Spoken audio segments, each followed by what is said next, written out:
Laksamana Madya Tan Sri Datuk Sri Ahmad Ramli bin Haji Mohd Noor memasuki TLDM di bawah skim Tauliah Jangka Pendek dan menjalani latihan pegawai kadet di Britania Royal Naval College, BRNC, Dartmouth, United Kingdom sebelum ditauliahkan pada 1 Mei 1967 sebagai LT Muda.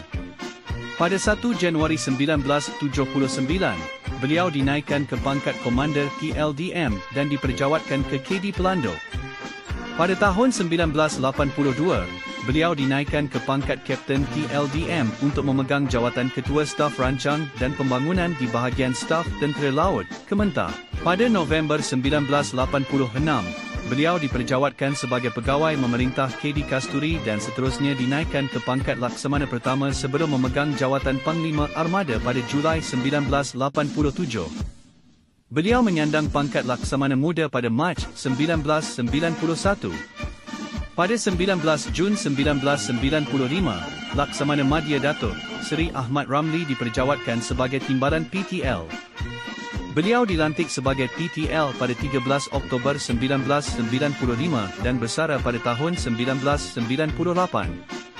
Detik-detik kegemilangan beliau termasuk memulakan program akreditasi vokasional bersama Majlis Latihan Vokasional Kebangsaan, memudah cara penubuhan cawangan udara TLDM, memudahkan cara pewujudan pangkalan baharu di Sepanggar dan Langkawi.